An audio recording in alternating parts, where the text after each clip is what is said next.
Greetings, everyone. This is the Cosmic Consciousness podcast. I'm your host, Dr. Daniel Sage, and we have the unique opportunity to visit with my virtually my next door neighbor down here in Arizona while we're around here. In fact, And Bob, pickleball buddy. And pickleball yeah, buddy. and pickleball buddy, uh, and Bob Webster actually sold us the place that we're in here, Yeah, I and then I did. guess you got out of the sales office here in Picacho Peak RV Resort, and Yeah, I did. so just decided that photography and the print work was enough for you, right? Yeah, it was basically about it. Yeah. I'll be honest with you. I'm good at selling. I think I have a decent personality to communicate to people and make them feel comfortable. But after the sale is to take place, and I have to fill out all the paperwork, I am no good at it, and that reached the difference. I thought, well, I can't do this paperwork, so I'm just going to get out of it. I like the other people doing the paperwork. Yeah, yeah. It's the bureaucracy of it kind of weighs you down after a while, I'm sure. Yeah, and then I get nervous, and you're sitting in front of me, and I'm saying, "How do I spell your name, Sage?" And then I Yeah, get nervous, and then I start misspelling, and I said, "Oh, that form is going to go through the state of Arizona." Yeah, and you just messed everything all up, and so one thing led to another disaster. yeah, yeah. Well, let me just start. I sent you some guided questions, and let's kind Yeah, of just start. We've got a little background information we need to get about you before we dive into some of the topics that you and I were discussing in larger quantum cosmic kinds of issues. But can you talk a little bit about your family of origin, how you grew up, where you grew up, and um, some of those sure. kind of features of childhood? Okay, I'd be happy to. I grew up in Chicago. My dad uh, my dad was born in Utah, and he joined the Marines, and he was stationed in Chicago, and then he met my mom in Chicago, and of course, eventually they got married. And was the decision was to stay in Chicago, or was it to go back to Utah and work on a farm in southern Utah? And the decision was to stay in Chicago. So I was raised in Chicago, and on the south side of Chicago, and had a real nice little neighborhood. It's that kind of a neighborhood where you get up in the morning and you're on summer break from school, and you can't wait to get out of the house and put your baseball bat between the handlebars of your bike and your glove over the handlebars, and off you go to the dirt the corner dirt field that wasn't developed yet, and meet some of the other guys, and you pick teams and play baseball Yeah. every day. Or then you would go over to the school where you had a box, you know, um, kind of painted out on there for a strike box, and you play. What was that game called? Strike. Oh, it was called Strikeout. And so you had a pitcher back, that was comfortable for our age, and you would throw to strike the guy out. And I was always the White Sox, and somebody else would be the Cubs, Yeah. and then we try to hit those home runs, and we had a designation that if you can hit it over the pitcher, that was a base hit. And then there was a fence all the way across the street to the next fence, and if you could hit it over that person's backyard into their yard, that was a home run. Of course, then we were always afraid to go fetch the ball, because he'd say, "Get out of my yard." Yeah. Well, have you seen the movie Sandlot? No, I don't know. I don't think so. Well, it's kind of a kids movie, but it's that very kind of scenario where, kids are Yeah. playing. And one time they hit it in the backyard of a person who had this big mean dog. And the dog, of course, had slobbered all over the ball and taken it over to his little doghouse and everything. But anyway, it's a cute little Yeah, movie. that's cool. It's Yeah. mostly a kids movie, but Yeah. So so that's kind of the way I grew up playing baseball, and then I was on the Cub Scouts Oh, the Cub Scouts baseball team, and I remember one of the highlights, and I still remember to my days. I think, like we always do, we go back to one of our biggest accomplishments, even if I was 8 years old. You know, one of the we were in the playoff games, and the final playoff game to see who was going to be the winner, in the Cub Scouts League, and the original pitcher who pitches fast as he can, but he was wild, and he was going to go on vacation. His parents said, "No, we're going to go on vacation for the final game." So they said, "Well, Bob, can you pitch?" And I went in and did a strikeout, and I did a no hitter. Well, no kidding. Yeah, so we won Wow. the. So, anyways, that's I always had these little accomplishments. And I was always good at sports. Then we got into another little league game, and our team was coached by one of the guys that was a tryout for the Chicago White Sox, but I guess he never made it. But what a good coach you can have. So we won our 4 seasons. For 4 seasons, we won and never lost a game.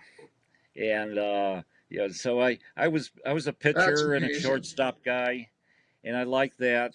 But then in the last years, I can remember I liked to move around. I wanted to play first base, and I wanted to play left field, and you get those sky balls coming out the left field, and you catch them, and then you throw it back into home, and there were so many aspects of playing baseball, as you well know.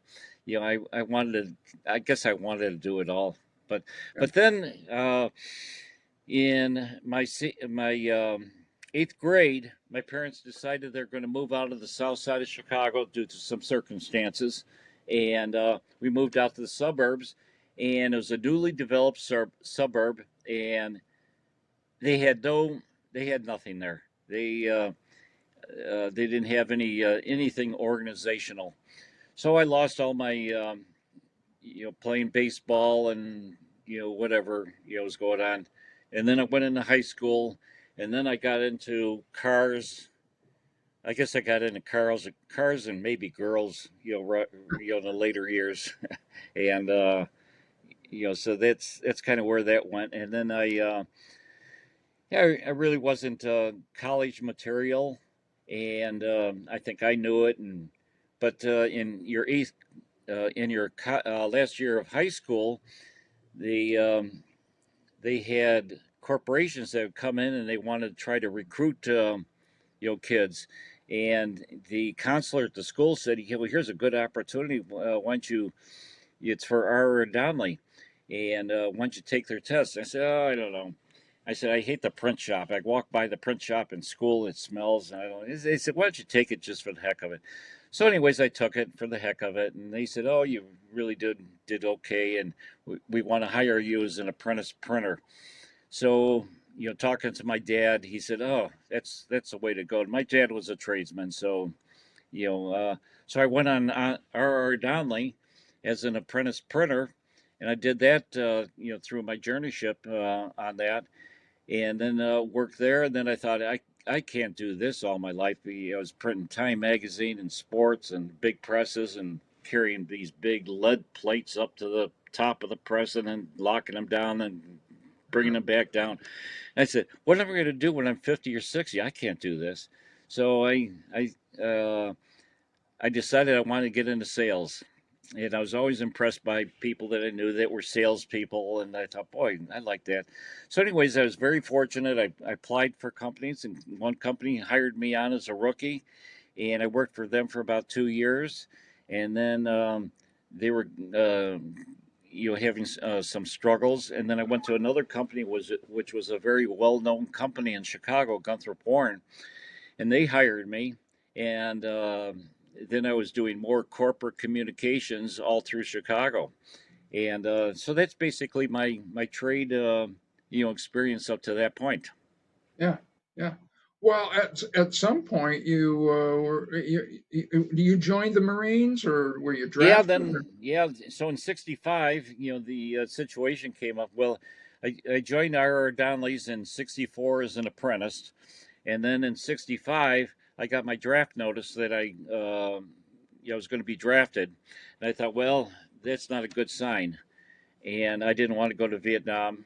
Uh, and I thought, how can I serve two situations? Honor my obligation, and still stay in the states as an apprentice. And so I joined the Marines as a uh, uh, weekend warrior, so reserves. So I signed up for 7 years for reserves, and that was on. I lived on the south side of Chicago, which was the lesser income, Hmm. trade people, and the reserves was up at Glenview Naval Air Station up in the north side of Chicago, where that's where all the rich kids lived. And they probably had senators and everybody else that got them into this gig. So the point that I'm making is that here I am. I'm just kind of a South Side Chicago guy, the White Sox guy, and I start going to reserves, and all of a sudden, I'm rubbing elbows with these rich kids, and here I am. I'm just you know what I'm saying, and all of a sudden I recognize, hey, we're all the same. We all like to go out afterwards and have some beers, and doggone it, I just recognized, that. I can communicate with the rich kids as much as I can communicate with anybody else. We were all on the same level, if that makes any sense. Yep. And so that gave me a good realm of confidence, in myself. And that's when I got into sales right after that, along with that confidence. And that really, the Marines really helped me. And another thing the Marines really helped me with, I found out that I spent more time trying to get out of work and being a shitbird than it did just doing a good job. And once I realized, why don't you just do a good job? And you had so much more satisfaction than always being a complaining shitbird. So that was a revelation. So a lot of things happened in those years. So I recognize that just be the best you can and learn. And I had confidence. I was starting to get confidence. And I got married shortly after. And anyways, that's kind of the short of that. Yeah. You got married to Jenny's mom? Yeah, so I think I got married in I think it was 2025, and we were married for about 4 years, and I just felt like that was not working. And the reason it's not working, and I'll go back to my uh, grade school years where my parents went to what was it? They go to school at night and talk to the teachers.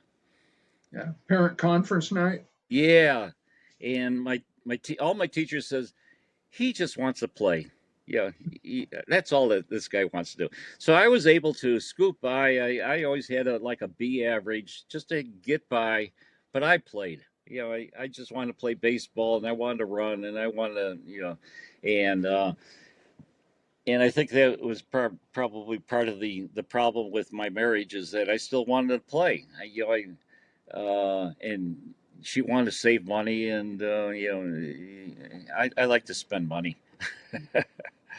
So we got divorced after about 4 years, and then I can remember sitting in Chicago, sitting on the docks down in harbor in the Monroe Harbor, looking at the sailboats at night, and it was probably 6 o'clock at night, and the sun was setting, and I'm feeling melancholy, and I think, well, how do these guys sail these boats, and how much does it cost to sail a boat?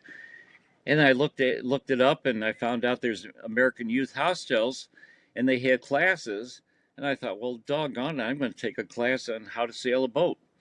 So I took a class on how to sail a boat. The first year, and the next year, of course, everybody that has a sailboat has to have a crew. So they asked me, hey, do you want to be on a crew? And you got to kind of commit yourself to all year because we race on Saturdays and Sundays. So I got on a racing boat and we sailed all summer. And then the following year, my sales was going up, so I bought a boat.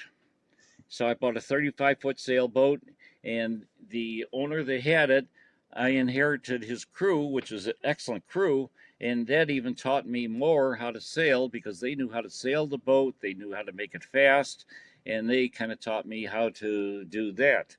So, that was probably one of the things that got me onto a truck of the life where I am now, that I started enjoying things, and that goes to the sailing, and then I got into racquetball. Then I played racquetball all the time. Just about every night we go over to the club, and I was able then to join a private little private club in downtown Chicago. So at noon, I can go over and meet some guys, and we could play racquetball for an hour, and then I could head back. So I had the liberty to do those things with that kind of a job, and then I always liked golf. My parents bought me a set of golf clubs probably when I was about 16 years old, and so I dabbled with it a little bit. But at that stage, then I started playing golf, and up to now I'm playing as much as I can is to play competitive golf, and I'm just a very competitive person and enjoy competition. But I enjoy competition like golf. To me, it's like you get out with your friend and you wish him all good luck, and if he beats you, you say you did a good job. I'll try to beat you next time, and you go out and you have a beer afterwards because you both respect each other because you tried doing so well. And Yeah. I like sports that way, where you respect each other, kind of like we do with our pickleball. We get out, we have a great time, and nobody tries to kill anybody. We're all having a good time, and you always say good hit and all that kind of stuff. Yeah. So I like Yeah. sports that way. Good. Well, in all of that, or even maybe subsequent to, you've gotten us up to the sailing chapter of your life. Were there particular people that were influential in your development, or that are now, or people that stick out as really important in your life? Yeah. Well, the person I bought the boat from, he owned another printing company, and of course his objective was, and I knew it, if he's to buy the boat from him, he said, let's do a 50-50 partnership. And of course, he wanted to steal me from the company I was at to come to his company. And then that way, we'd be partners on the boat, and then I'd be his salesman. And after about 1 year, he was really smart. He was one of the best sailors. He won the Mackinac race, and so I learned a lot from him, but he was a yeller and a screamer, and I don't communicate that way. I talk to people. I said, go do this, go do that, crank this around that thing, pull this down here, clip this around here. He yells it at you, and that's the way he communicated. I couldn't communicate with him, and I said, well, I don't. After a year, then I switched printing companies, and that's when I did the switch to another company. And he said then he wanted it out of the partnership, so it kind of showed a little bit of his character. And but what I did, I inherited his crew, like I said, and still my learning curve went up because I inherited his crew, and then I was sole owner of the boat. And then one of the guys on the crew was one of my customers, and of course I was. Trying to get him to be a customer. And I said, hey, I have a sailboat. You want to go out sailing? And he liked that. And then I think, part of sales, that's what you do. You take some of your customers golfing, you take them sales, you take them golfing, you take them sailing. And even to this day, him and I are still real good friends. And matter of fact, I'm going to go see him next week. He's got a place now in Palm Springs. He's done very successful working for Xerox, setting up print shops in Xerox. So he's done real well developing that, and I'm going to go visit him next week, and we're going to play a little bit of golf and Yeah. blah blah blah. Hmm. Yeah. So yeah, I still have one friend that's left over from the sailing, and I'm kind of a small. I have a small friendship area where my friendship is kind of into the things I like to play, and I'll go back to that playing thing. Yeah. If it's golf, if it's racquetball, if it's pickleball, if it's things like that, I have friends. Other than that, I don't know. I just don't have too many friends. Yeah. Well, I know that I am skipping ahead a little bit, but one of the reasons I wanted to have you on the podcast is you were asking me about this Yeah. book that you're reading, and you asked me, okay, what is consciousness? What's Mhm. reality? All that kind of stuff. So, can you talk a little bit about how Sure. you go through this whole experience of just wanting to play to actually then engaging with some pretty heavy duty questions about life, reality, consciousness, all that stuff. How did that unfold for you? All right.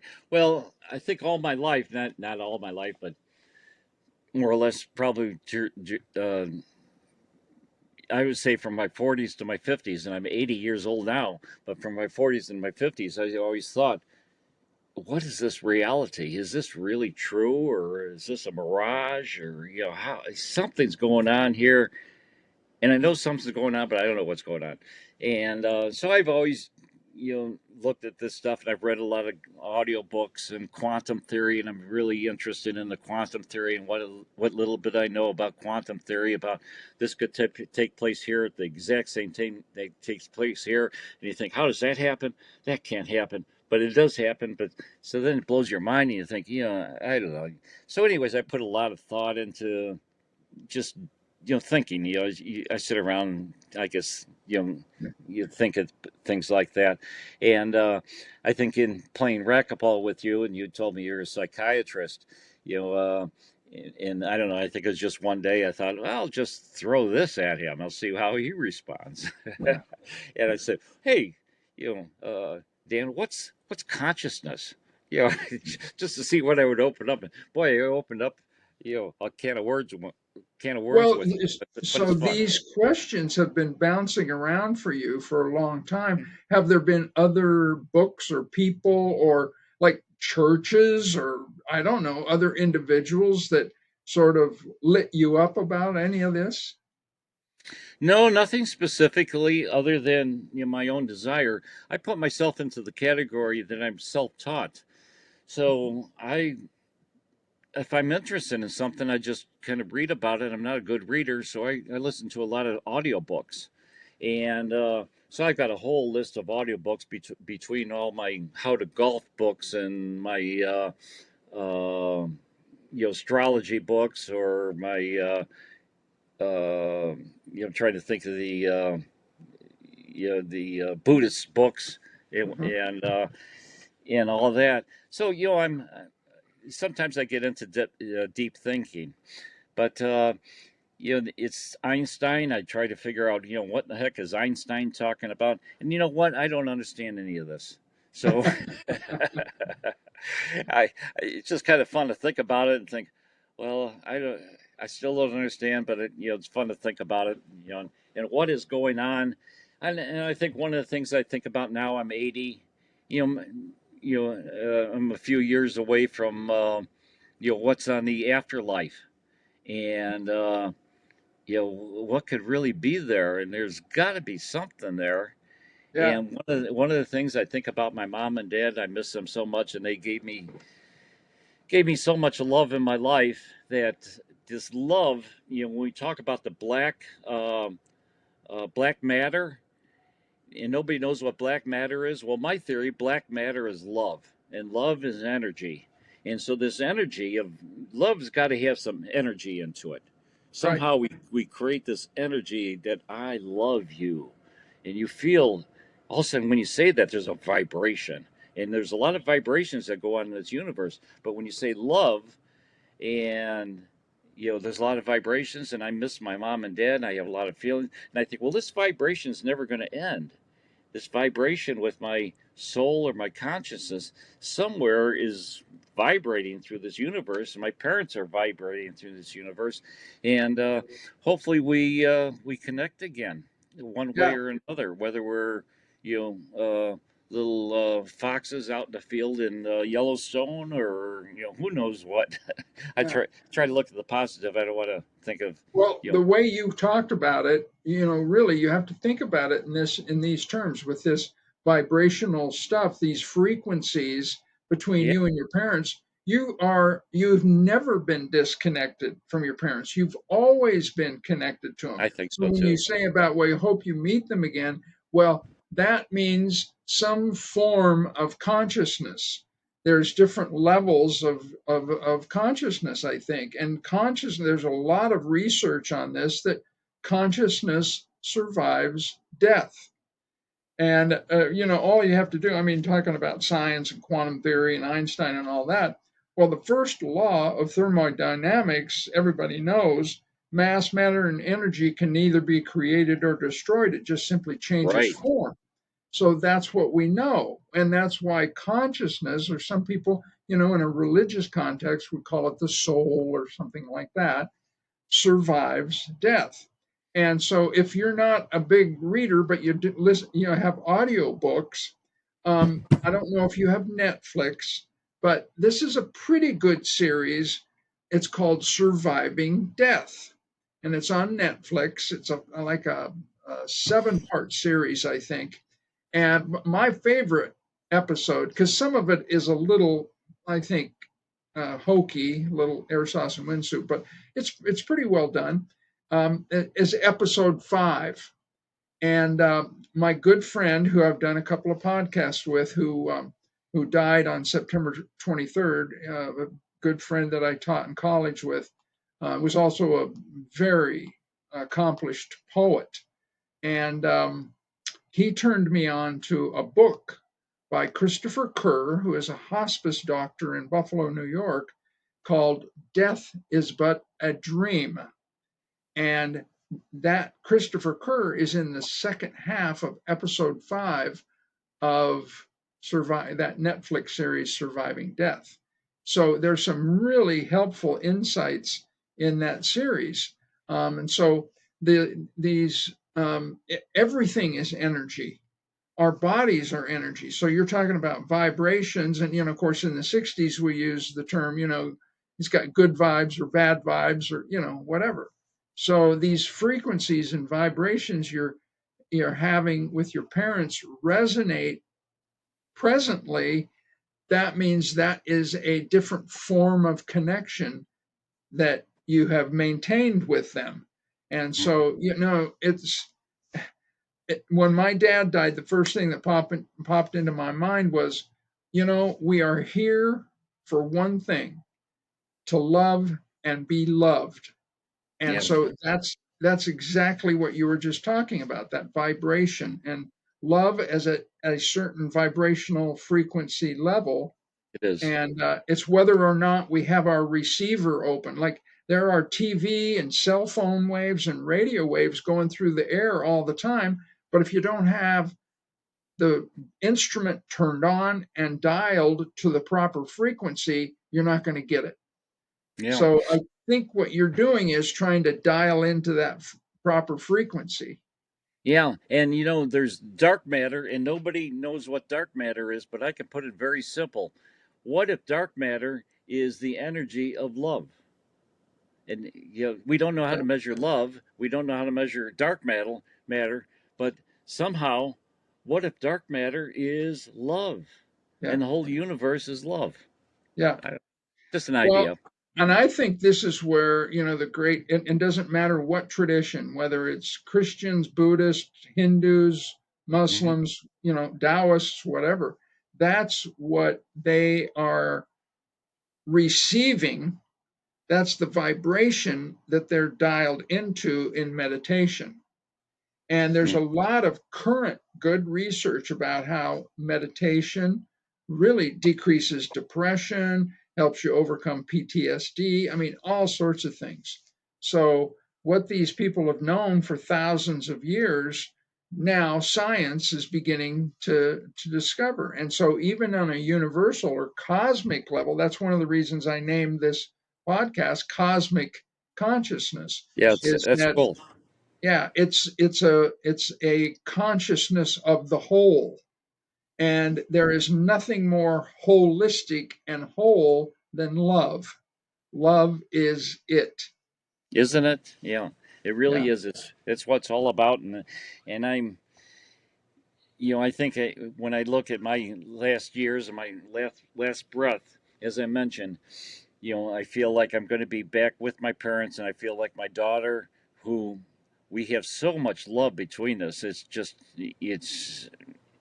is maxed out. It's 100%. And it's so good and so positive that we love each other so much.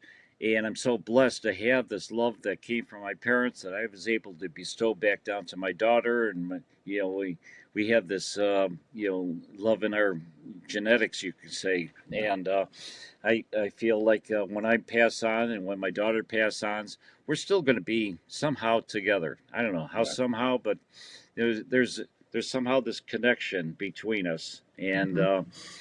yeah, I just hope that when I do get back with my parents, I'll be a better son. For them. I feel Yeah. now that that they're gone, and I'm sure you being a psychiatrist, and I'll bounce this off you. How many people feel like they didn't do it right? They could have done it better, and next time around, I wish I did this, and I wish I did that, and I feel like not that I did anything wrong. I just when my mother was sick and when my dad was sick, I tried taking care of them as best as I could. But I had a job, I had responsibilities. There's only so much time I could put in, and I Yeah. was a stay home, person Well, that could do that one and of the feel like I things, let it down. yeah, one of the things that I really like, this is not original with me, but I use this statement a lot. In fact, I think maybe it comes from Maya Angelou, the great African American female writer, that um, we do as good as we can with what we know, and then when we know better, we do better. So Yep. we're just doing the best we can. So that we shouldn't have any regrets, or we shouldn't have any guilt about the way in which we've done things. We've done as good as we can at the Hmm. time of what we know. So in fact, what I was going to ask you about is, you've talked about your daughter a couple of times, and I don't know if this is something that you want to discuss more in depth, but it seems like whatever, wishing you would have been a better son or something like that, or the connections you have with your parents, is being transferred to your love and connection with your daughter. So, do you want to talk a little bit about some of the practical ways in which you have stayed connected, or had a relationship with your daughter over these years? Yeah, I could do that. I never thought there was a connection between my mother and my father love with a connection with my daughter's love. Somehow it was just completely unique. But uh, we did have a good family that my daughter was very close to her grandparents that taught her all about the love that I received. So there was a continuity that, what my parents taught her was the same thing they taught me. So we had the same thing. Yeah, And then my love for her is, once I got divorced, I loved her so much. I just wanted to be with her all the time. So my rights were to see her every other weekend, and I think I saw her every other weekend till she was 16, and then she decided she wanted to move in with me, and then she was, at my house, and I did the best I could to, make her life comfortable and being a father.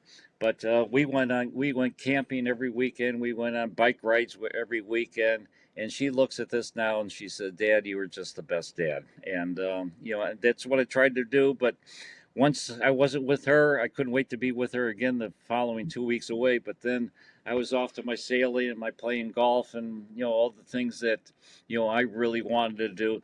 So as selfish as it was, I was, I just always wanted to be selfish and play and do the things I want to do. I wasn't a good family guy in that respect, but I was a good father that I saw her all the time and I gave her all my love and she knows it and I couldn't have done any better with that. So I'm yeah, yeah, yeah. So and I detected a little bit of self judgment in that, I wasn't a good family man and all that. But your daughter obviously disagrees and thinks you are a good family guy, especially, if you're a good father, that means you're a good family man, right? Yeah, yeah, it is. It's just I didn't do it the traditional way. Yeah, yeah. Yeah. So, were you always kind of dealing with these kind of questions of not just love and the practicalities of parenthood and all that, but these kind of bigger questions of consciousness, reality, all of that? How did that, uh, did those seem like separate kinds of issues from dealing with the, earthly, mundane, day to day, practical kinds of things? I can't just say there was a specific time, but I think I always have. Back to the you know time when we were in the '60s and we smoked marijuana, and you sit around with 4 or 5 people and you got high and you talked about that stuff. So maybe I go back to that time where it was kind of fun talking about it, and so there's nothing specific other than I guess I've always thought about it and just thought about it. Yeah, Well, that's something to think about, and there's no answer, but why not think about it and try to understand it? And yeah, so I've always thought that could there's things that are some of these people are so smart, like Einstein, and the things they can figure out, and these other people. And I think, how do they ever figure these things out, like the speed of light? And if you look at the speed of light, you can look at their universes. I don't know, not exact, but maybe 4.3 billion years old. You think about that, and then you think about humanity and the humanoids. Um, what are we, 400,000 years old? And you think 400,000 years, and we were on this planet. What were we doing 400,000 years ago? yeah, And all that stuff blows my mind. And then as we evolved, you know, even up to, let's just say 1800, where there was no electric lights on the planet, and all of a sudden where we are now, there's electric lights every place. There's jet planes going every place. We are on this curve of scientific technology, which who knows where this is taking us? Because if you go back 400,000 years and how slow that had to be going until all of a sudden, boom, we hit this. And where are we going? And yeah. so, yeah, obviously Yeah. you got to think about that. You know, it's just something to think about. Do you think about it? Well, yeah, Yeah. there's kind of two aspects of that. We are, well, or I would guess three aspects of it. One is we're in this obvious technological revolution. We're doing things that would have been unimaginable. In fact, I can't even remember. My kids and grandkids barely, well, my kids, first of all, barely remember life without, I mean, there's no cell phones, right? Yeah. All That's right. my kids. My grandkids are never going to have a life where there's no cell phones. Yeah. So and then there are even, now we're talking AI and all that kind of stuff. So there's that rapid jump time, the acceleration of progress with technological things. So then I think, the questions you're asking about consciousness and reality are the same questions that go back thousands and thousands of years. So here we have all this technological advancement, but have we really gotten any closer to some good answers about those kinds of big questions? Well, Hmm. part of the answer is yeah, probably we have. It may not have accelerated as fast, and our technology has obviously outsped sometimes even our morality of how to deal with this stuff. We've learned how to blow ourselves up and unplug the environment, but we haven't developed the consciousness of kind of a cosmic global interconnectedness like you're talking about, even with your parents and your daughter. If Hmm. we had that on a global or even galactic level, we might be as advanced as some of the advancements we've had with technology. So I think that that kind of meditation technology is out there, but a lot of people, especially in the West, are pretty fixated on the material process of, job, wealth gain, happiness in terms of material possessions and things like that. Not everyone, but I would say that that's the predominant motif of most of Western civilization. So, anyway, that you have these kind of interesting, um, almost antithetical or opposing forces going on at the same time. Technological development, which could, in fact, destroy the planet, but at the same time, a very slow process of consciousness development. So it's interesting how that happens. And I think people like Einstein probably Yeah, helped us a little bit along that uh, road. yeah, But, yeah. there are a And I don't, whole, yeah, I don't know who our leaders are now. I'm sure there's some names that I have no idea that are similar to Einstein with this technology now of quantum theory, and there's probably some big brains that are going on now with that. That things that's got to be mind blowing. So I'll just another idea. I think about is being born here as a white person in the United States and the privileges we've had compared to the world. And that blows my mind. I think, how did I ever end here in this skin in the United States instead of in India trying to drink water out of a river? yeah, Yeah, yeah, how did that ever happen? yeah.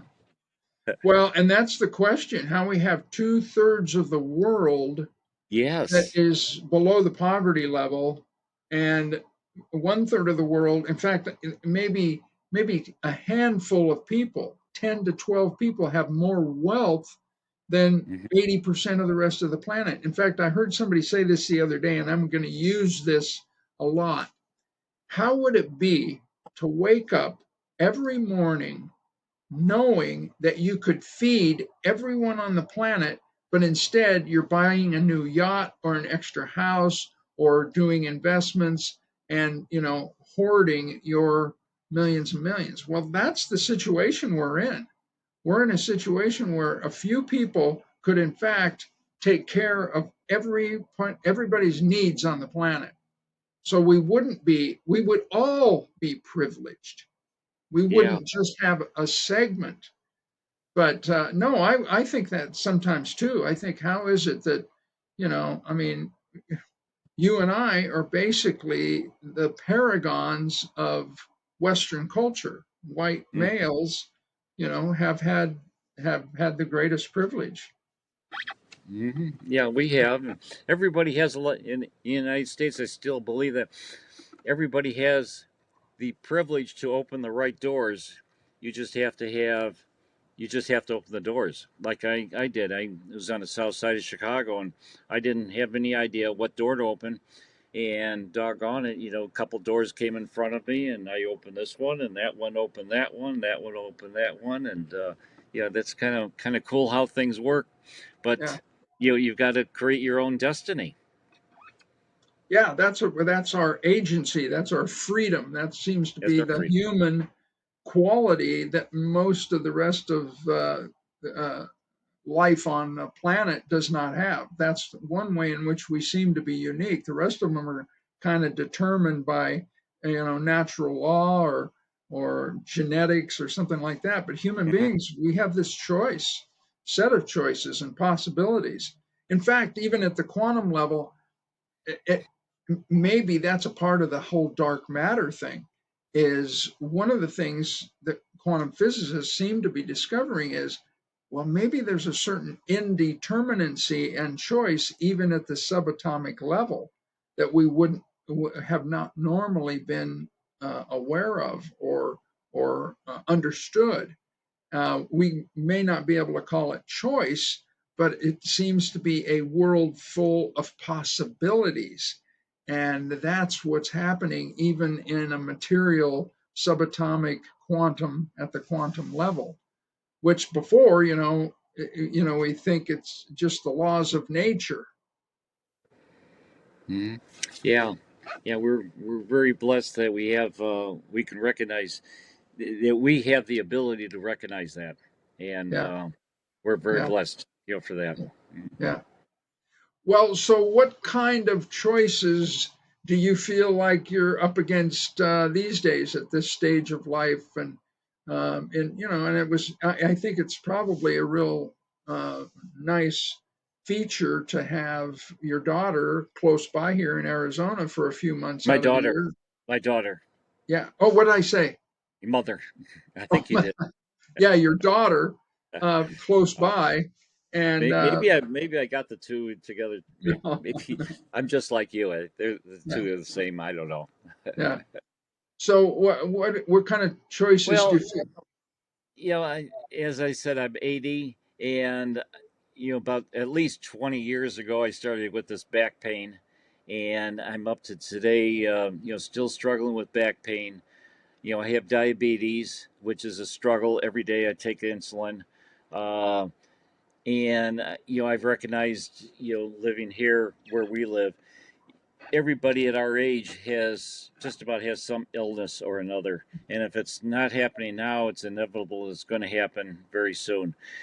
So I'm struggling with the illnesses that I have, plus the ability to still have the desire to go out and play like I used to, and you know, I'm just doing the best I can to be as strong as I can and compete as I can, and you live my final days to the end, and say I did my best. Yep, yep. Hmm. Well, you've used this term, and it just dawned on me what I'm about to say, but you used the term play, and that seems to be a kind of a recurring theme in your life. But I'm not Absolutely. sure, yeah, if you're familiar with the Hindu concept that God, as creator of the universe, it is exercising lila, Lila, God's play. So this whole life, this whole universe, this whole all life forms are God's play. And Hmm. so when you say play, there's a certain intrinsic enjoyment and bliss that kind of comes along with that. And you do it because it's intrinsically fun and valuable, not for some other end goal. It is itself just a value on its own. Yeah, and when you go back, to that, even our work, like your work and my work, in a way, it's play. I'm good at what I do, and I enjoy it. And the reason I enjoy it is because I think it's play. And so I'm kind of playing with my work, and I enjoy doing what I'm doing because in a way it's like another plaything for me. My work is my play, and Yeah, so it's another category. You have these boom, boom, boom categories, but my work is my play, which creates some income. Which the more income I create, gives me more ability to do the other play toys that I like to do. Mhm. yeah. Well, that is kind of an answer to one of the last questions that I wanted to ask you, and that is what kind of keeps you um, having a balanced or positive outlook on life? What keeps you kind of going and energized and looking for life in its positive and enriching ways? Especially at this stage of life, because everything you're saying about it resonates with me too. I mean, we're getting to that stage of life when Yeah, we've got fewer years left than we have, of course, behind us. yeah. It's doing the best I can and being good and fair to everybody. And I like to be fair. I categorize a lot of times very simply. There's two categories of people. There's the givers and there's the takers. And I'm definitely a giver. And I create a lot of satisfaction by giving to people, as little as it is, and that I do. Um, So I'm trying to stay healthy. I'm trying to you know be the best I can, and still give all the love I can to my daughter, and be fair to her, and be fair to everybody. And I guess I can't say much more simple than that. That's just Yep. Yep. yeah, being fair and being happy, and treating everybody good, Yeah. and duly having respect that people treat you that good, and that mutual respect creates a good friendship. And I don't have a lot of super big friendships, but that's all to me friendship is that you've got friends that you respect each other at. It's not that you Yeah. gotta see them, call them on the phone every day, and hey, how you doing, and I'll talk to you. I'll talk to you next week at the golf game. Yeah. Yeah. At that level, it gets pretty simple. Yeah, Just and being it's able simple. to, Yeah, yeah, yeah. Well, in fact, I've said this on a number of my podcasts. I say it to a lot of different people, but there's only one true religion, and that's the golden rule. It doesn't matter what book you call scripture. It doesn't matter what church you go to, or temple, or synagogue, or whatever. It doesn't matter what books you read. If you're not practicing the golden rule, your religion is probably a fraud. probably. Yeah.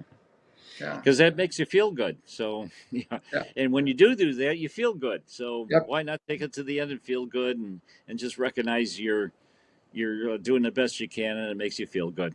yeah. So it's pretty Good. simple.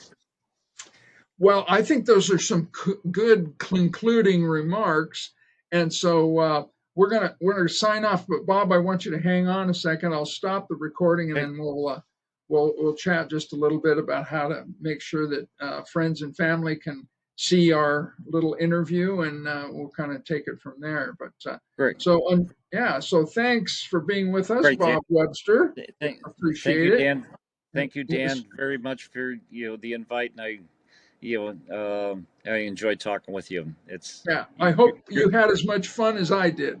yeah, you're the best. Thank you. Great. Okay, well, until next time, everyone, this is Dr. Daniel Sage, and this has been Cosmic Consciousness Podcast. Until next time, peace, everyone. See you. Okay.